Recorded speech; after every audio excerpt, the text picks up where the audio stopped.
In this tutorial video, we're going to cover the Webex interface. But just know that this is a test course, so that's why it might seem a little bit weird to you and why they're not engaging with me, because this is just them being in here to simulate a course so that you can understand it in terms of this tutorial video. Okay, so when you're in this course, we're going to first go over this toolbar down at the bottom. This first button allows you to mute your audio, and because I'm doing this tutorial video, I'm going to go ahead and mute it so that they're not hearing me talk to you guys. And then you also have the ability to turn on or off your camera. So as you can see, my camera is going here. And just so you know, you can minimize this if you don't like to see yourself. And you can also show the mirror view. So this is what I would normally be seeing, but what other people see is this. So that's why I've turned on the mirror view so that I can see what they're seeing. Okay, so if I wanted to turn off that camera, I could come over here and choose to stop my video. To turn it back on again, I'll go ahead and click the camera icon.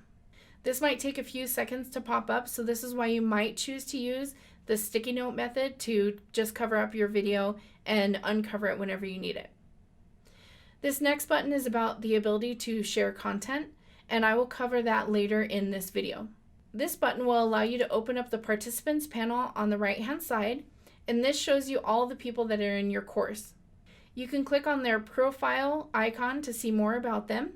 And then this icon over here shows that this user is sending videos. So if it didn't have a blue camera, then you know that person didn't have a webcam or they had shut it off. And then over here, you can see the icon for audio. What the red microphone is telling you is that all of these people are on mute. And the majority of the time in the course, you'll want to have your microphone on mute because any little noise that you make at your desk or in the environment that you're in is going to play out to everybody else, and it's really distracting. So you only want to unmute your microphone when you actually want to talk or ask a question, etc.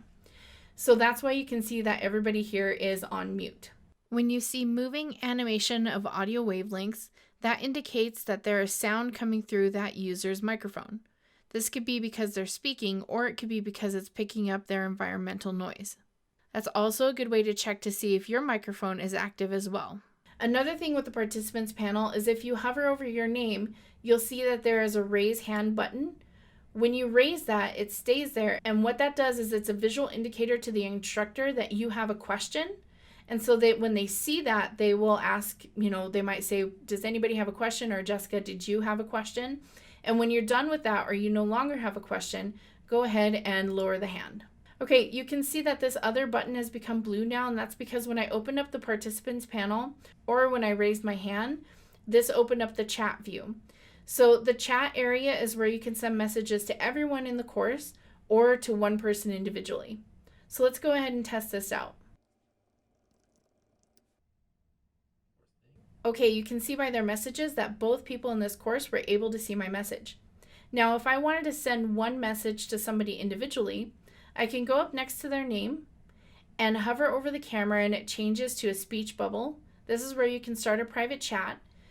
Also down here in the same area, instead of sending it to everyone, you can choose who you'd like to send it to. Okay, so as you can see in this chat, when I first sent the message, it was saying it went to everyone and that Michael's response went to everyone. But down here, it says, my message to Matthew Hoffman, which is privately, is this, and this is his response, and he responded privately as well. So that's an easy way for you to talk and ask questions if you're a little bit shy about jumping into the conversation, is you can use that chat feature. Okay, so moving on to the other buttons in the course. This ellipses area is where a bunch of different options live. This is where you can take notes, and those notes can be then saved as a text file on your end. So if you were taking notes during a course, this is an easy way to do that. This is also where you can test your audio connection.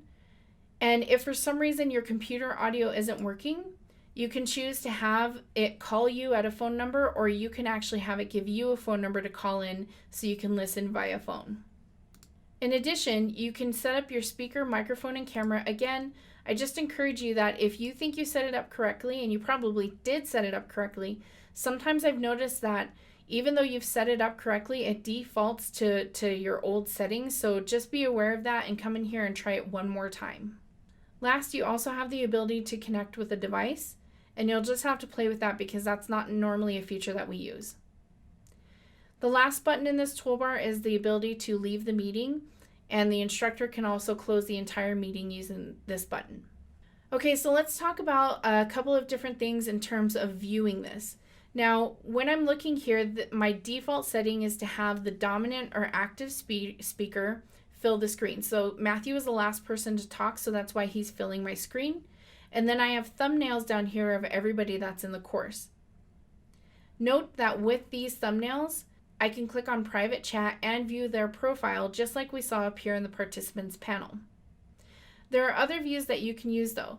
In the upper right hand corner, we have the ability to do an active speaker video view. And what that's going to do, it looks pretty similar to what you just saw, but notice that now I can only see me in the thumbnail view, because what this is going to do is whoever's talking, it's going to make them the dominant image in our Webex interface. So let's test that out. Okay, you can see as they are talking, the video is bouncing back and forth to the active or dominant speaker. This is great for you to focus on who's actually talking, but the problem with this is that there's a little bit of lag and it kind of jumps all around. So the other thing you can do is you can actually pin the speaker on the screen. So if you just want to see Michael, then you can click this pin button to pin it for yourself. So when I click here, I'll go ahead and choose Michael because he is the actual host or instructor of this Webex class. And if I want to unpin him, I can come back up here again and unpin him. Okay, so the last view, if we go over here, is the grid view. And I find this view really helpful because it actually shows all of the participants in the class in a grid view. So we've tested this the other day with 82 different participants, and we actually saw about 15 on the first page, and then you had a little arrow to move through all of those participants in the course. So that was really helpful as well. A couple of remaining things is you have this ability to click this button for the floating panel view. What that's going to do is it's going to fill your entire screen with Webex, and then you just have to click the same button again to collapse it back down to this condensed view. And then over here, this is the meeting information. So if you had another classmate who was struggling and maybe texted you or sent you a message, then you can get to this information very quickly.